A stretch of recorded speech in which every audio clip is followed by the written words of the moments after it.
Hello मेरे नन्हे दोस्तों। तो आज से हम शुरू करते हैं हिंदी पाठमाला कक्षा 3, जिसकी लेखिका हैं श्वेता सरदाना। हमारी हिंदी पुस्तक का नाम है गुलिका, जिसका हम आज शुरू करेंगे पाठ 1। तो नन्हे दोस्तों, पाठ 1 है सीखो। पाठ से पहले इसमें कुछ शब्द और चित्र दिए गए हैं, जिनको आइए देखते हैं।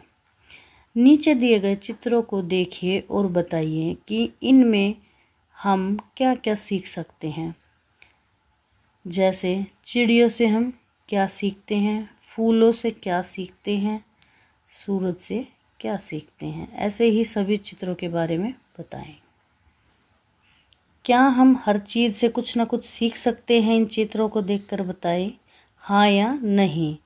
तो इसका आंसर है हाँ, हम इन सभी से कुछ ना कुछ सीख सकते हैं।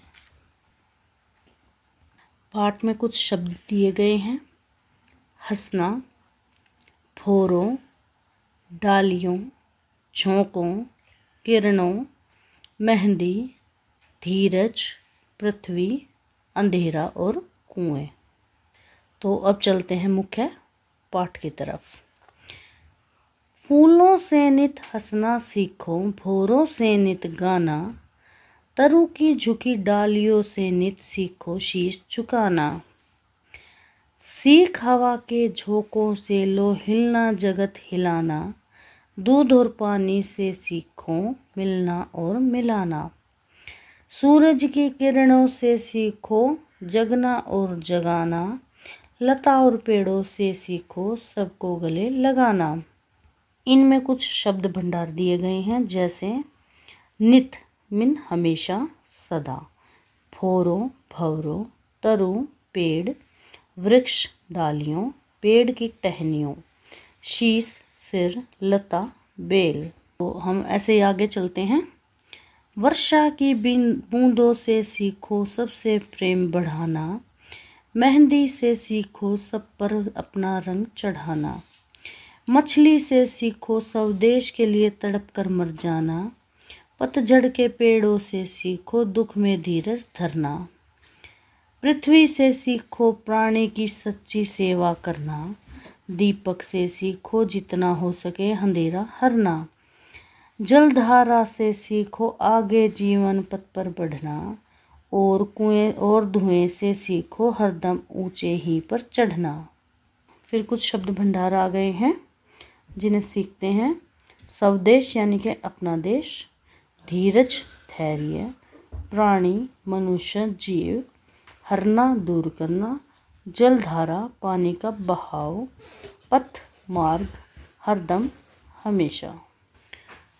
अब इसमें कुछ मौखिक प्रश्न उत्तर दिए गए हैं, उनके उत्तर सीखते हैं। ऐसे फूलों से हमें क्या सीखना चाहिए? फूलों से हमें नित हंसना सीखना चाहिए।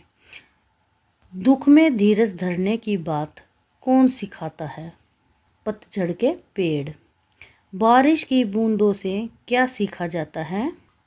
बारिश की बूंदों से सीखा जाता है प्रेम बढ़ाना।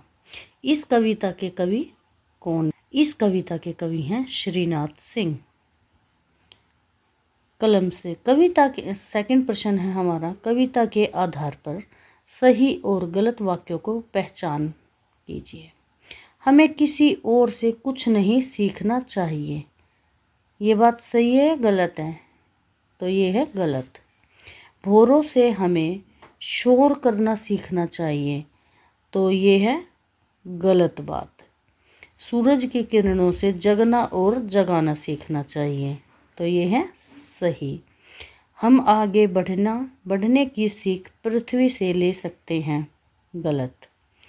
धुएं से हरदम ऊंचे चढ़ना, धुआं ऐसे ऊपर ऊपर जाता है ना, तो ये है सही। प्रश्न 3, कविता के आधार पर पंक्तियों का सही मिलान कीजिए। दीपक से सीखो, दूध और पानी से सीखो, मछली से सीखो, बहते पानी से सीखो। दीपक से सीखो, तो इसके आंसर हैं दीपक से सीखो जितना हो सके अंधेरा हरना, दूध और पानी से सीखो मिलना और मिलाना। मछली से सीखो स्वदेश के लिए तड़प कर मरना। बहते पानी से सीखो हमेशा आगे बढ़ना। पृथ्वी से सीखो सच्ची सेवा करना। इसी तरह प्रश्न 4, प्रश्न और उत्तर। पृथ्वी से क्या सीखा जाता है? हमें प्राणियों की सच्ची सेवा करना सिखाती है पृथ्वी। दीपक से हमें क्या सीख सकते हैं? हमें अंधेरा दूर करना सिखाता है दीपक। यह कविता हमें क्या बताना चाहती है?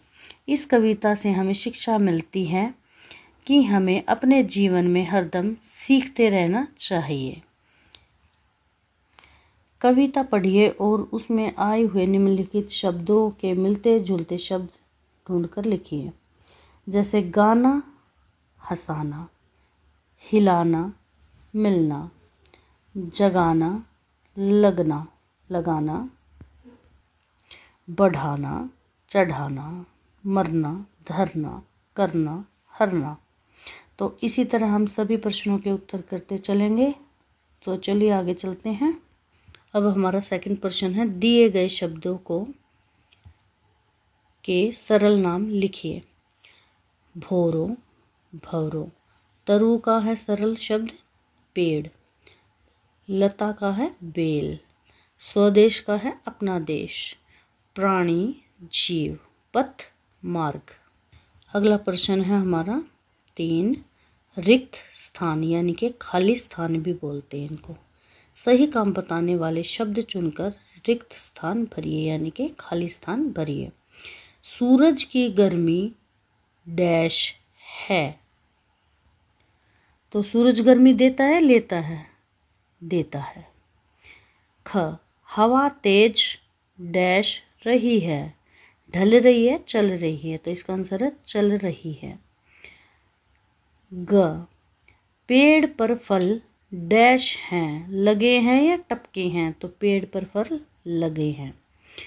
पथ पर आगे डैश चाहिए। पथ पर आगे बढ़ना चाहिए ना कि उड़ना चाहिए। अगला प्रश्न है 4, तो शब्दों को उनके समान अर्थ वाले या समानार्थी शब्दों से मिलाइए। तरु, तो इसको हम मिलाएंगे पेड़ से। क, पृथ्वी यानी कि धरती, इसको मिलाएंगे 1 से। शीश यानी कि सिर, तो इसका आंसर है 4 आंसर। तो सूरज यानी कि रवि। अब है क्वेश्चन नंबर 5, शब्द पढ़िए और उनके लिए सही गुण बताने वाला एक शब्द चुनकर लिखिए। क, तो फूल क्या होते हैं? सुंदर। तो इसमें क्या लिखेंगे हम? सुंदर। ऊपर दिए गए जो शब्द हैं जैसे ठंडा, पीला, सुंदर, हरी, कठिन, बड़ा, तो इन्हीं में से लिखना है। तो फूल के लिए क्या आएगा? सुंदर। फिर है ख, डालियाँ कौन सी होती है? हरी। ग, सूरज क्या होता है? पीले रंग का। घ, पेड़ क्या होता है? बड़ा। ड, रास्ता क्या होता है? कठिन। पानी, तो क्या होता है पानी? ठंडा। अब है क्वेश्चन नंबर 6, कविता में आए कोई 6 नाम वाले संज्ञा शब्द ढूंढकर लिखिए। जैसे फूल, भौरे, दूध, सूरज, लता, मेहंदी। अब है क्वेश्चन नंबर 7, दिए गए शब्दों को ड और ढ वर्ण लिखकर पूरा कीजिए। जैसे पेड़ क्या आएगा? अड़। रबड़ अड़। पतझड़ अड़। जैसे हम चढ़ ढ। पकड़ अड़। गड़बड़ अड़। बढ़ ढ। ये क्या हमारा? तड़प अड़। तो इस पे क्या आएगा? सड़क पे भी अड़ आएगा। कविता में मेहंदी के बारे में बताया गया है। इसका प्रयोग हाथों में लगाने के लिए किया जाता है। आपने भी अपनी मम्मी, बहन, दादी जी और हथेलियों में दादी जी की हथेलियों में इससे बने डिज़ाइन देखे होंगे। आप भी दिए गए स्थान पर मेहंदी का सुंदर डिज़ाइन बनाएं।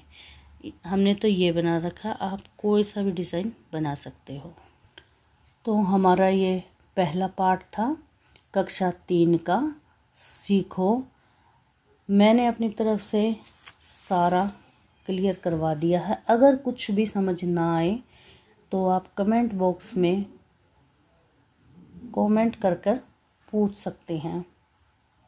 बाय नन्हे दोस्तों।